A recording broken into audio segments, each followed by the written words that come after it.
What if I told you that the reality you perceive, the very world you navigate every single day, is filtered through a lens you didn't even know you were wearing? That much of what you hold as absolute truth might just be an illusion? It's a confronting thought, isn't it? But exploring this possibility is the first step towards unlocking the true potential of your mind. Welcome, warriors of light. Today, we delve deep into the nature of perception and begin the journey of seeing through our own illusions.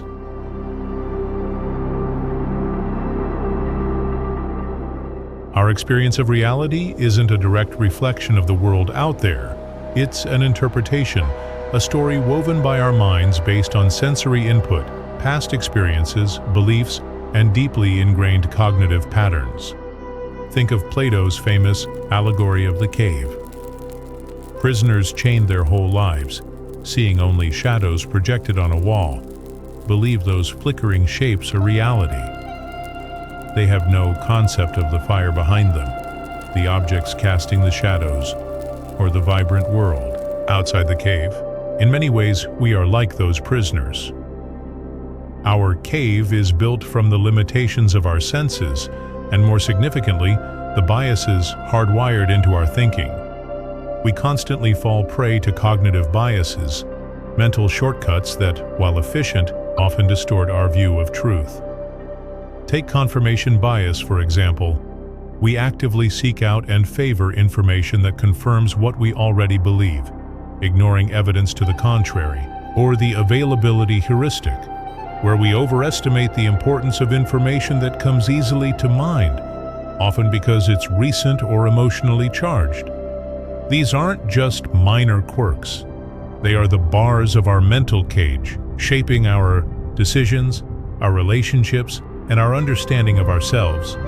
The world we perceive is heavily filtered, a construction rather than an objective truth.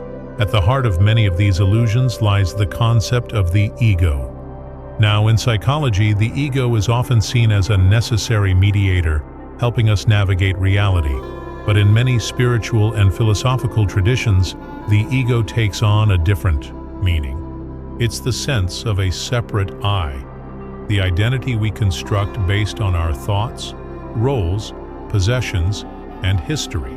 This constructed self, this ego, acts like another filter, creating a sense of separation from the world and from others. It tells us, I am this body, these thoughts, these achievements, these failures. It thrives on comparison, judgment, and the past and future. This identification is the source of much suffering. It's the veil of Maya described in Hindu and Buddhist thought, the cosmic illusion that makes us perceive the transient, phenomenal world as the ultimate reality, obscuring a deeper, unified truth.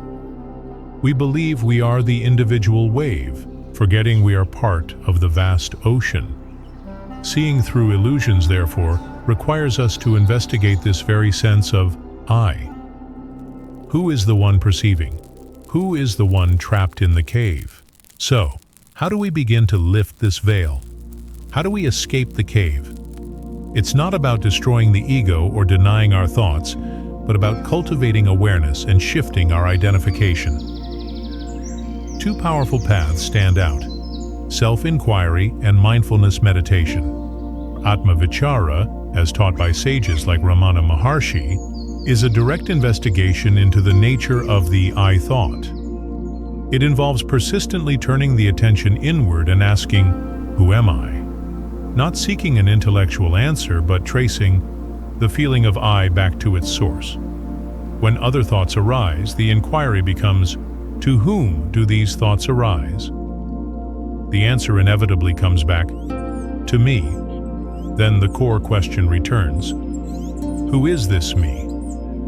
This constant attention starves the egoic thoughts and allows the underlying awareness, our true nature, to shine through. Mindfulness meditation, particularly practices like Vipassana, seeing things as they really are, or techniques from MBSR, mindfulness-based stress reduction, trains the mind in non-judgmental observation. We learn to watch our thoughts, emotions, and bodily sensations as they arise and pass away without getting caught up in them. The breath often serves as an anchor, a neutral point of focus to return to when the mind wanders. This practice cultivates equanimity and allows us to see the impermanent and impersonal nature of our mental content. We begin to recognize thoughts as thoughts, not absolute truths. This self-observation weakens the grip of cognitive biases and fosters a clearer perception of reality moment by moment. It builds self-awareness, the foundation for seeing through illusion. Unlocking your mind isn't a one-time event. It's an ongoing practice of awareness, questioning, and observation. It's about recognizing the shadows for what they are, understanding the nature of the filters we look through, and gently turning our attention towards the source of the light within. Seeing through your own illusions doesn't mean the world changes, but your experience of it transforms. Suffering diminishes as identification with fleeting thoughts and emotions lessens. Clarity arises from the quiet space between thoughts. Freedom is found not in changing the shadows, but in realizing you are not bound to them. The journey starts now. Observe your thoughts without judgment. Question your assumptions.